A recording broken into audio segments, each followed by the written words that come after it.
Hey guys, Wolvie here with the Dissidia Final Fantasy Opera Omnia Global video for the 27th of August 2019. This is going to be the preview of the September 2019 calendar. Before I go into the preview information, I do want to go over tomorrow morning is going to be the maintenance period, which is 8 to 10:30 a.m. UTC, which is right here inside the in-game information. So there's a lot of stuff that's coming up. And now I just want to briefly go into the Abyss Beta. So there is some important information to read here. And basically what this is that the limited time rewards for going after all 9 strata inside Abyss Beta, they're extending the deadline to the 9th of September at 1:59 UTC. And this is partially fixed, it's not completely fixed. So keep that in mind. So we're going to go straight into the news. And I'm going to start off with the Awakening schedule. And by the Awakening schedule, the 70-70 era. So after maintenance. And I'm not saying this right after maintenance to be after maintenance. We're going to be seeing the 70-70 Awakening for Warrior Light, Shantoto, Laguna, Yida, Keter, and Sans. With this particular wave, we going to be seeing a rework for both Warrior Light and Shantoto. And there's a second wave coming around the 18th of September. And this particular wave is going to be Yuna, Zack, Terra, Seven, Ferris, and Ramza. And for this particular wave, Yuna and Terra get their reworks. However, Yuna's EX weapon will also debut at this time. So it's one of those, I'm going to reserve my opinion on all this towards the very end. So just want to get the 70-70 Awakening schedule out of my mouth right now. So we're going to go into some global debuts, as of course. So when it comes to the character event section, so from the 5th through the 19th of September is going to be the global debut of Piran from Final Fantasy IV. And the 16th through the 30th of September is going to be the global debut of Sync from Final Fantasy Type 0. And the 9th of September, this is the debut of Pain from Final Fantasy X-2. And her debut is through the Act 2, Chapter 4 for the main story. Now, with that out of the way, we have here 3 lost chapters for the month of September. So on the 2nd of September is the lost chapter for LSA from Final Fantasy XIV. The 13th of September sees the lost chapter for Noctis from Final Fantasy XV. This comes with his rework, alternate costume, return of his EX, as well as his 70-70. And I also do want to point out that with LSA's lost chapter, I believe she gets her rework alongside her 70-70 and EX. Now, on the 23rd of September is going to be the lost chapter for Stealthy from Final Fantasy VIII. She only gets her EX and 70-70 Awakening. She gets her rework at a later date. So, with all the lost chapters here for this month, the 2 character events, and the main story, these all come with a treasure hunt inside the World of Illusions. And in Pain's case, this comes with a co-op that's associated with Act 2, Chapter 4. And before I go on any further, I'm not so sure if I brought this up already. So for the Twitch stream rewards, it's going to be 10 armored tokens, 20 draw tickets, and 3,000 gems. Now we are going to, I'm going to go into certain aspects of this real quickly. Before I forget, so we're going to be seeing varying gem sales alongside support item sales. So, and then also we have the return of Warrior Light's alternate costume. I do have 2 other alternate costumes in question marks, so that way. And the reason why I put 2 in question marks, and the 2 in question marks are Shantoto and Snow, is because Global will probably surprise us with something alongside for those 2. So now we got all that out of the way, and I do want to point out this is mentioned towards the very end of the stream. So we have here the EX tokens that people were asking about. So we're going to find out more about this in September's Twitch stream. So it's probably going to be October. It could be closer to November. We don't know anything more on that just yet. But we will find out something on the EX tokens. And so outside of that, we are going to be getting some quality of life miscellaneous stuff. So instead of quality of life, we're going to be getting the auto enhance feature for artifact passives. And I don't have a date on this, so I'm just going to go straight to it.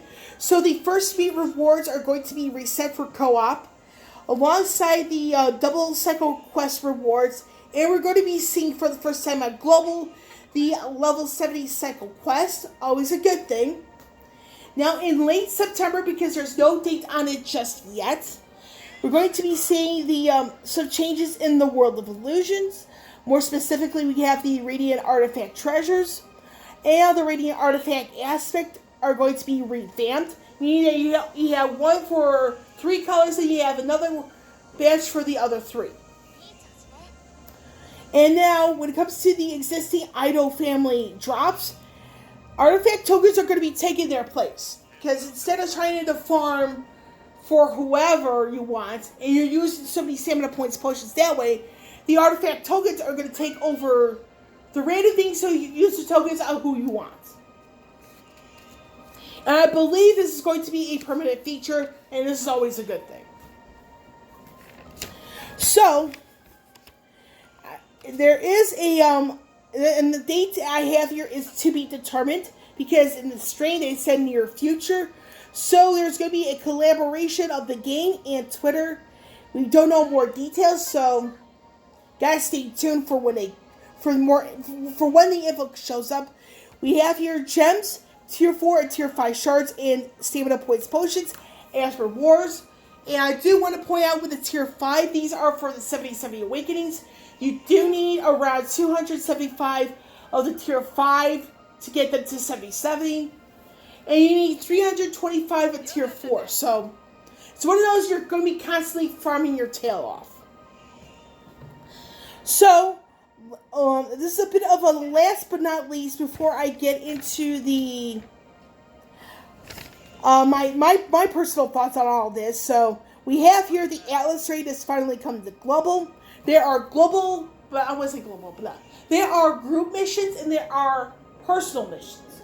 Now, for those of you who have played Final Fantasy Brave Exvius, you know that this is one of those where we had to help each other, but also at the same time we have stuff coming for ourselves. And with the personal mission rewards, they're coming with Bluth family items, and I'll get to the Bluth family items before I get into my personal thoughts here. But with the group missions, they are varying shards, tier 4, tier 5, alongside gems. So, and the thing is with the way, if you guys, the thing is with raids for FFBE, again, this is for those of you who have played it in the past, or even still play it today, is that it's like, you have to bring in your team in FFBE, get the guy, beat the guy up, blah, blah, blah. And in FFPE, you're raising the level of the guy. Now with Opera Omnia, I believe there's a Cosmos difficulty co-op, so you really have to bring in your best person into that one. So, and the thing is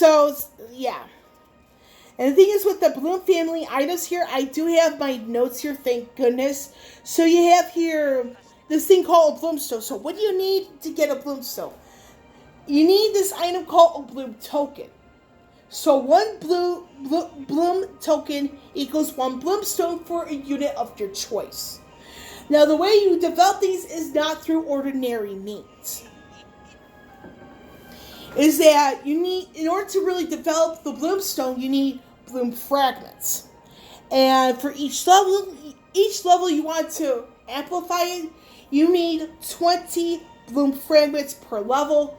So there's 3 levels. You need 60 Bloom Fragments altogether to get whatever passive you want. And the thing is, there are going to be ways to farm these for these items in the game. So yeah, again here, the raid is an excellent way to do it. We probably will be getting more means in the future. So something to stay tuned for. Now, my personal thoughts on all this, and I have to be completely honest. I am personally torn about all this. Because for the non-casual players, this is great because there's so much to do. I mean, however, for casual players, this is probably going to force their hand. Because for casual players like myself, it's like, do I really want to keep on playing the game for much longer? Do I have to become non-casual and, saying, hey, screw this, I'm going to be playing my game. It's that sort of thing. So, for casual players, it's a matter of, at least for some casual players, it's going to be like, what do I prioritize? And for banners, I mean, there's only 2 banners I'm going to be going after in September because I was hoping to hear something on Ultimate Ramu, but it appears that the game is starting to be going to try to rush things for, and this could overwhelm some folks. But it depends on how people approach the whole sudden jump in, content. And with the increasing frequency of gem sales, I cannot help but wonder if the game is in need of funds for some reason. And I do have to be brutally honest here. It says that, because I put this in my notes, is that when it comes to the Android issues, this needs to be a top priority. Because you can pump out all the content you want for players to enjoy, but some people can't play it to the way they want or at all because of the issues of their phone. This becomes a big problem.